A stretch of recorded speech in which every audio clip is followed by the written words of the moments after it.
Cool. On Themistode, FightHype.com. Here with my guy, Sena Agbeko. Hopefully I said his name correctly. How you feeling today? Of course, yes.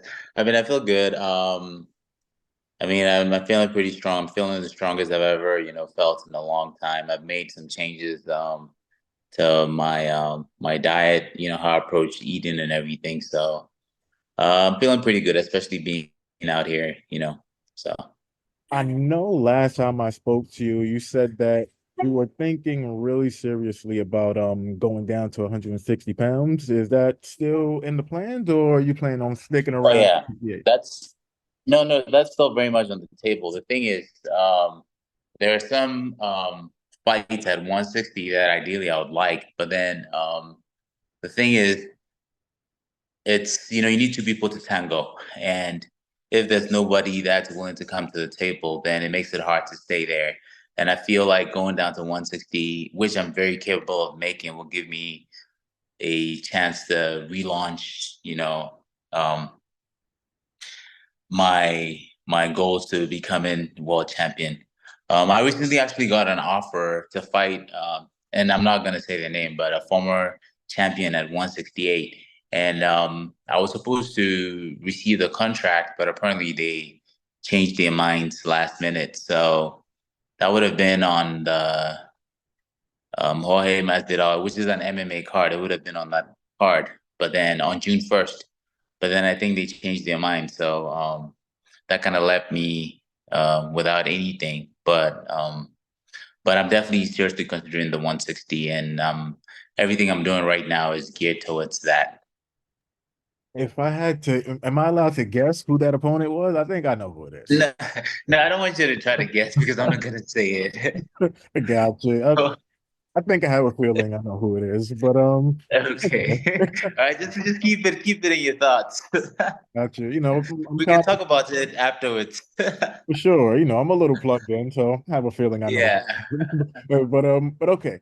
So, obviously, you've been seeing like a lot of pictures of yourself and Canelo Alvarez. So it seems like you are probably his top sparring partner for his fight next weekend against Jaime Munguia.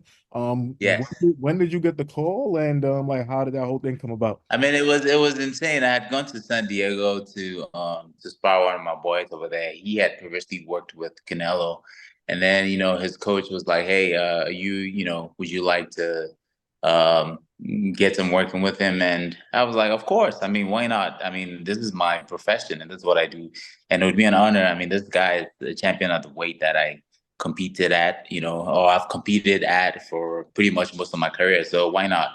The call was made, and the next day I was on a flight here, and the very first week we did 30 rounds.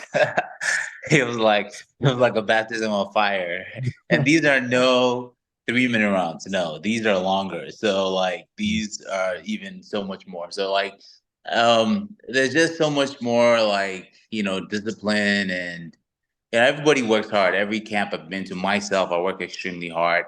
The thing is, everybody works hard differently, and obviously, the Canelo camp, they've been very successful, so they must be doing something right. So it's been a very good experience so far, getting to work with a team. Would you say that Canelo and sparring is different than fighting? But would you say that he's the best guy that you shared the ring with, better than like a David Morel, better than any of the other guys that you've I fought? mean, with somebody like Morel, it's hard to like really assess anything because for one thing, that fight, it's unfortunate that it ended in the second, but I didn't really have a chance to assess it. Canelo is the best word to use is complete fighter. He can box, he can be aggressive, come forward. We have had a chance to, we've done well a lot of rounds. Just with me alone, we've done well over 70 rounds. And I've had a chance to like go through everything that he brings to the table. And sometimes you feel like, he hasn't even like explored all of what he's capable of doing. But you get to see him on the big stage and the big fights, you see what he's capable of doing. And with sparring, much like what it's intended for, it's an opportunity to like, learn and prepare and get ready for the fight. So with him, even though, yeah, there's a very, very competitive, aggressive side to the sparring, there's also a learning aspect to it that in the fight doesn't happen. So obviously, there's going to be a lot more intensity in the fight, but this has been really really good, and yeah, he's definitely very very good. Obviously, he fights more in the fight, better in the fight, but yeah, this has been a very good experience with him. Are you giving, you might be biased now, but are you giving Munguia any chance at pulling off the upset? Every fighter has a chance going into a fight. You never know. Anything can happen. Like fighters, may suffer injuries. Look at Tim Tszyu and Sebastian Findora. Like, Mhm. I think that gash played a huge role in, ultimately how the fight played out. But so you never know what can happen. And I hope to God nothing of the sort happens in this fight and that, both men get a chance to like really put their skill set on display. But just from removing myself from this and being a fan of boxing, I would say that Mungai Mungai. I always say his name. I always mess it up. Mungai, right? Munguia, Munguia. Mungia, Jaime Yeah. Munguia. He he he has a very comfort, like lots of punches approach, but I also know that he leaves himself open to be counted. It's something an observation that I have made, and it's an observation that people that have sparred him, boxers that have sparred him that I've met, have also made to me that he leaves himself very open to be counted. And we all know that Canelo is a very excellent counterpuncher, and he counterpunches with like ferocity. He did it against Billy Joe Saunders. He's done it against Kovalev. So many fighters. So if he brings the same, I would think that they have drawn a different plan, different strategy. But the thing about boxing is it's hard to change your style over one camp.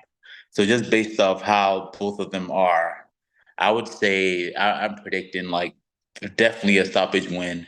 Being a Mexican all-out warfare, I don't think it's going the distance, and I definitely anticipate Canelo getting him out of there by the eighth or the ninth round. What's kind of like, could you give us some of like the details on what kind of happens in a Canelo camp? I mean, obviously you're not gonna tell us like his game plan or like the Yeah, I mean, I typically like don't hang around a lot during the actual like boxing training with him and his team. It's a very private affair. But I will tell you that they're very, very disciplined. They're very, very consistent. No workouts are missed.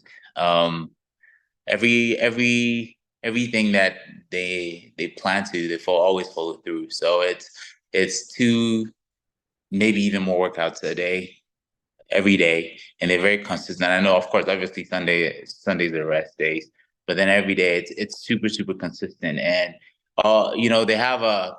Then that's one thing too that I have come to realize over the years. It's something that as a fighter but then as you get up and up at this level, you realize that it's very important to have a fully functioning team. So it's like the coach is doing his job, the nutritionist is doing his job, the masseuse, everybody is on point. Everybody has to be there at all times to make sure that the whole, machinery is working and being oiled consistently. So I mean, at every point in time, we have groups of up to like maybe 15 people all moving together, making sure that everything is working. And rightfully so. I mean, this is like this is the very best in the whole world.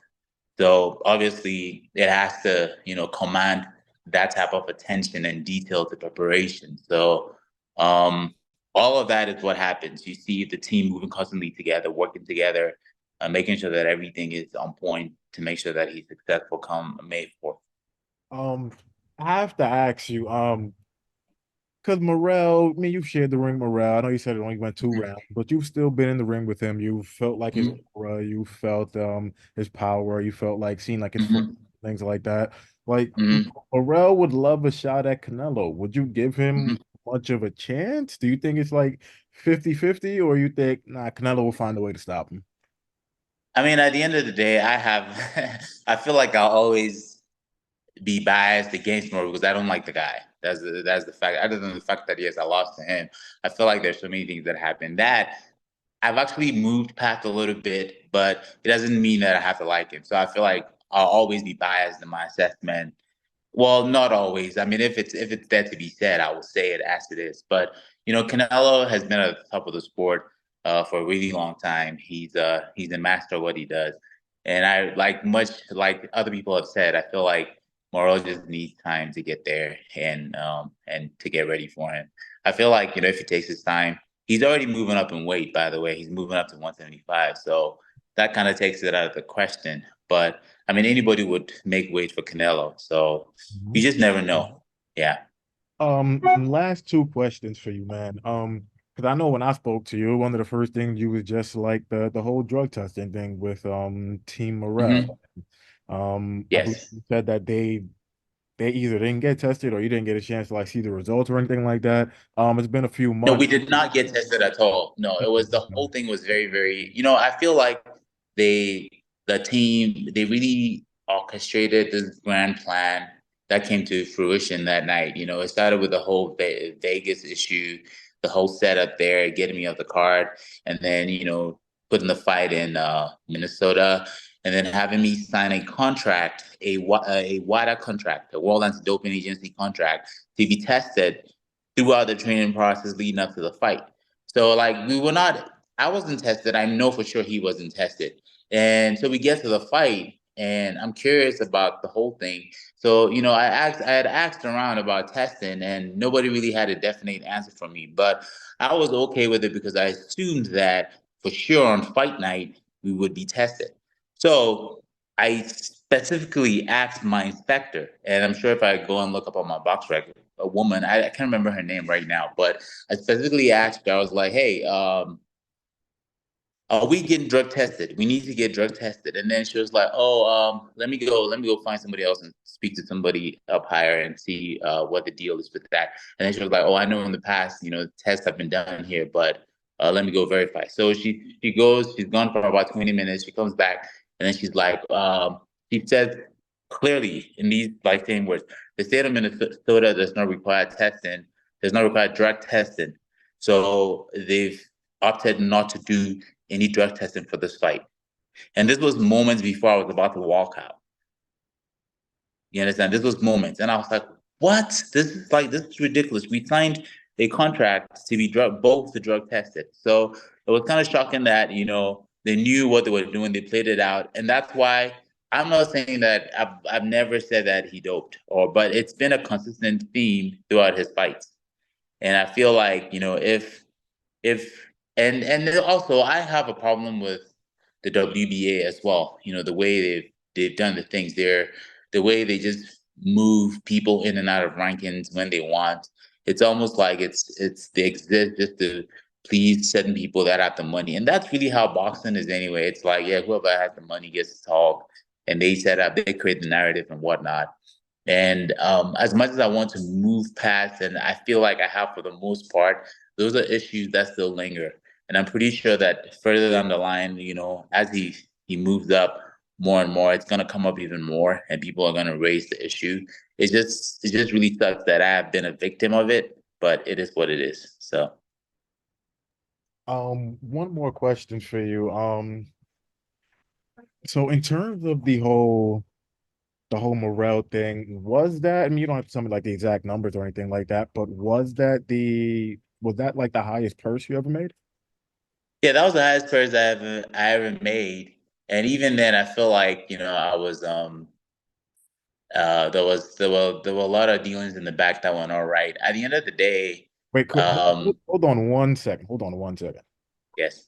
So yeah, you were saying that was your career high, and Yeah, that was definitely my career high. Obviously, it was for a championship. I never fought for a championship leading up to that, so that was definitely my career high. I would love an opportunity to fight him again with like those type of rules, full drug testing and everything. But I know how boxing works. I know how the hierarchy works, and it's like it's like yeah, on to the next and whatnot. But it's up to me to also work hard and put myself in a position where I can make those demands sound aligned, whether that is going down to 160 and climbing back up or beating somebody notable at 168 and then putting myself back in the conversation. It all boils down to me. So yeah, that's what I wanted to ask because I was pretty sure that was your career high. I mean, I wasn't 100% sure, but I was pretty sure. So how does a fighter like yourself or anybody um go into a situation like that when you're just like, well, I could be at a disadvantage in terms of like the whole testing thing, but I don't really want to walk away because this is X amount of dollars and stuff like that. Like, how do you Yes. do that? So, I mean, the thing is, you can always insist, but then there are a lot of instances where, fighters' hands are tied. In this instance, it was pure trickery. Like it made me sign a document thinking that, okay, like we were actually going to be tested. So they made me think that it was going to happen. They didn't say that, oh, we're not going to test. In which instance, anybody can do whatever they want to do. But in my case, it's clear that they intended to be, devious, malicious with their approach to the whole thing. And they led me to believe, which I mean, it wouldn't have changed anything. It's not like I knew how to dope or that I would have like, been able to, it would have just made me raise the need for that. I probably would have brought that leading up to the fight that, hey, we need to get tested. But then the fact that we had already signed the document suggesting that, okay, we're going to be tested kind of allayed my fears. And I was like, okay, good. So I was previously enrolled in the VADA, the voluntary anti-doping uh, you know um, program, the voluntary anti-doping program. So I mean, I've been tested numerous times in the past, and I've always come clean, being a clean fighter. He has never been tested, and he's just stayed with the WBA, and that's why I have an issue with the WBA too, because it's like it's a way they if you look at a lot of the Cuban guys who come in and who come and hold these interim belts, they always do it through the WBA, and the WBA is like, for me, just looking outside, it just seems a little fishy the way they run their operation. It's a legitimate world title, but I don't feel like they run the operations much like the other three. And that is something that, needs looking into. Whether or not, that's something they're gonna try to use against me in the future. I don't really care. I just think that they need to do things the right way, because it seems like certain people are able to use them to push their agenda in the sport of boxing. Um, just before I let you go, man, boxing is I don't want to say weird, but it can be a It little. is weird. It is weird. It is dirty. It is very, very slimy. You just have to navigate it. But yes, go ahead. Well, I wasn't gonna say that, but you are correct. But I wasn't gonna Yes. bring that part up. But I was gonna say boxing is weird just from the standpoint of, and pretty much every other sport, you kind of have like a feeling of, okay, when's my favorite team playing? When's my favorite fighting? Like the UFC fighting and boxing, it's kind of like if you got a favorite fighter, you kind of have to wait and just kind of sit back and relax, and they'll fight whenever. Do you have like any idea when you will be fighting? And if you do you will you lean towards it being at 168, or do you think it'll probably be at 160? A time frame and maybe I like mean, right now, I would love something, as soon as June or even like May, late May, because I'm in shape. I'm good. I'm ready right now. Possibly at 168. The whole goal to go down to 160. Obviously, I'm not gonna take like a super big fight at 160. The fact that I decided to go down to 160 doesn't, or I've made the decision to go down to 160, doesn't mean that the fights are gonna be any easier. Like middleweights are known for like hitting just as hard and being even faster. So it's like I have to approach with caution. I'm definitely more familiar, with my 168 division. So I mean, in the immediate future, yes. Like if something were to happen in May or June, I would prefer, 168 showdown with one of the big names. But the 160, I mean, if I ended up, picking up a date in the months following, say July, August, I think that's when I would really try to go to 160 and then launch a whole campaign there. So yeah. Sorry, lost your sound. Yep, cool. Just Yeah, no, just wanted to make sure just to see like when you'll be fighting again. But look, yeah. I definitely appreciate you taking the time, jump on with me. You know, you're one of my favorite guys to talk to. So Thank you. Appreciate it. I Appreciate it. I mean, we connected right when we first met. I just knew. I just knew. So my guy, man. That's my guy, man. Thank you, brother. I yeah, appreciate it. yeah. Absolutely. Always, brother.